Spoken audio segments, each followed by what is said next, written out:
Excuse me, জি এটা আমার seat. Hello হ্যাঁ হ্যালো, আসিফ, তুমি ফোন ধরো না কেন? খেয়াল করি না কি বলো না। আমি বাসা থেকে বের হয়ে গেছি, রাতেই তো বললাম। বাসা থেকে বেরিয়ে গেছে মানে? আমি এখন বাসে উঠলাম, চিটাগাং আসতেছি। একটা কথা বলি, আপনার মেয়েরা এমন কেন? কখনো কি ভেবেছেন যে এই ছেলের সাথে আপনার বিয়ে ঠিক হয়েছে, সেই ছেলেকে মাঝ রাস্তায় ফেলে বিয়ের আগের দিন আপনার বয়ফ্রেন্ডের সাথে পালিয়ে যাওয়াটা কতটা বড় অন্যায় হয়েছে সেই ছেলের সাথে? খুব খারাপ মানুষ আপনারা। আমার কারোর কথা তো ভাবার দরকার নেই, কারণ আমার কারোর সাথে বিয়ে ঠিক হয়। আসিফের কথা বাসায় জানাজানি হওয়ার পর বাবার সাথে আমার রাগারাগি হয়। বাবা কিছুতেই বেকার ছেলে মেনে নিবে না, তাই মার সাথে রাগারাগি করে বের হয়ে গিয়েছে। আই এম সরি, সিআরবি কিন্তু আমার বাসায় যেতেই পড়ে। আপনি চাইলে আমি আপনাকে নামিয়ে নিতে পারি। ধন্যবাদ আপনাকে। Best of luck. এইসব পাগলামের মানে কি? কোথায় তুমি খুশি হবে যে আমি ঢাকা থেকে চলে এসেছি? আমার পক্ষে এখন বিয়ে করা সম্ভব না। তুমি আমার সাথে চলো, কোথায়? তুমি ঢাকায় চলে যাবা। কোনো সমস্যা?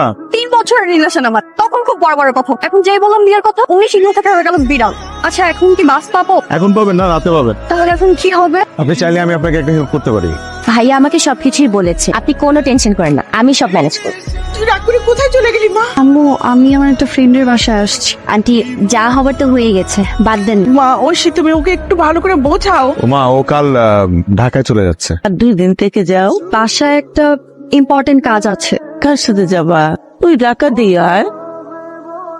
কোথায় গিয়েছিলি তুই? আম্মু, উনি আমার বান্ধবীর ভাই, আমাকে দিতে আসছে। বড় ভুল হয়ে গেল বাবা। তুমি কিন্তু মাঝে মাঝে এসো বাবা।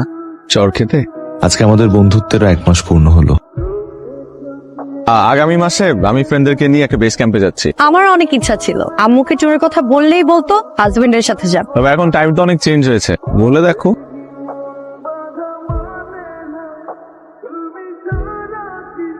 বাসায় ট্যুরের জন্য ম্যানেজ করে ফেলেছি।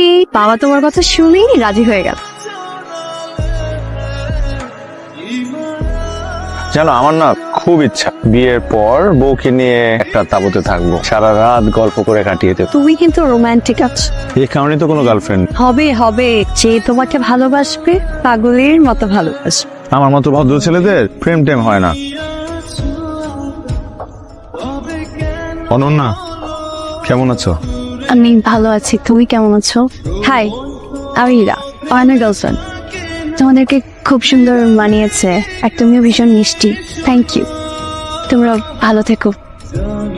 তুমি বললে কেন যে তুমি আমার গার্লফ্রেন্ড? তোমাকে দেখে মনে হলো তুমি ওর সামনে অনেক ডাউন ফিল করছি। ফ্রেন্ডের জন্য তো এতটুকু করতেই পারি।